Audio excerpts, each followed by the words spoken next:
दोस्तों, the Conjuring franchise की next movie the Conjuring last rites हमें एक बार फिर ले जाती है एड और लोरेन वॉरेन की रहस्यमयी दुनिया में। ये फिल्म न सिर्फ उनकी सबसे डरावनी जांचों में से एक है, बल्कि उनकी निजी जिंदगी और बेटी जूडी पर भी गहरा असर डालती है। फिल्म की शुरुआत होती है 1956 में। एड और लोरेन एक एंटीक मिरर की जांच कर रहे हैं।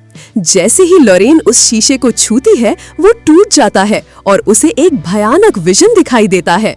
एक अज्ञात एंटिटी और उसका अजन्मा बच्चा। वो बेहोश हो जाती है और एड उसे अस्पताल ले जाता है।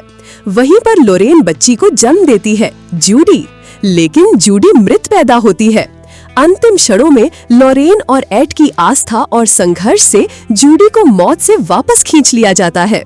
30 साल बाद आप कहानी पहुंचती है पेंसिल्वेनिया की स्मर्ल्स फैमिली तक। जैक, जैनेट, उनके बच्चे और दादा दादी। परिवार एक नया घर लेता है और हेदर के जन्मदिन पर एक बड़ा मिरर लाया जाता है। लेकिन वही मिरर घर का अभिशाप बन जाता है।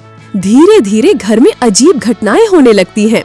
लाइट का गिर जाना, आवाजें, परछाइयां और सबसे डरावना पल जब डॉन के शरीर में मिरर के कांच के टुकड़े खुद ब खुद धंस जाते हैं और वो खून उलट देती है। जैक पर भी पैरानॉर्मल हमला होता है।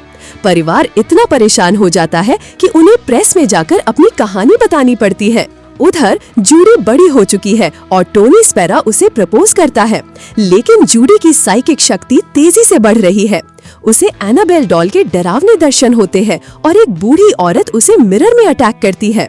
फादर गॉर्डन स्मर्ल्स की मदद करने की कोशिश करता है, लेकिन पेंसिल्वेनिया में डीमन के चंगुल में आकर सुसाइड कर लेता है।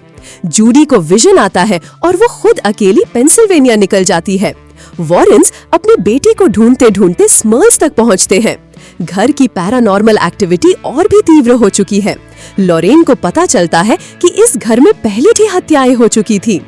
मिरर एटिक में रखा है और उसी से सारी बुराई बाहर आ रही है। एनाबेल भी जायंट रूप में प्रकट होकर जूडी पर हमला करती है।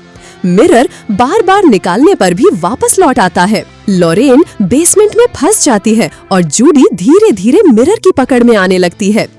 लेकिन क्लाइमैक्स में जूडी और लोरेन मिलकर साइकिक शक्ति का इस्तेमाल करती हैं।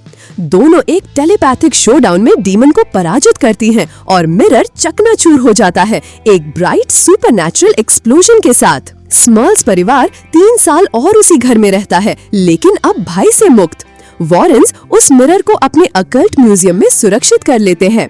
लास्ट में एड अपनी बेटी जूडी को आइल पर लेकर आता है। उसकी शादी टोनी से होती है। मेहमानों में पुराने मामले से गुजरे लोग भी मौजूद हैं, जैसे कैरोलिन पेरिन द कॉन्जरिंग 1 और Janet Hodgson the conjuring 2। Ed और लोरेन एक दूसरे से आखिरी बार कहते हैं कि हमारी आस्था और हमारा विश्वास ही हमें हमेशा अंधकार से बचाता आया है। और इस तरह खत्म होती है द कॉन्जरिंग लास्ट राइट्स, एक कहानी सिर्फ दानवों की नहीं, बल्कि विश्वास, परिवार और प्रेम की भी। सब्सक्राइब करो यार चैनल को। Bye bye.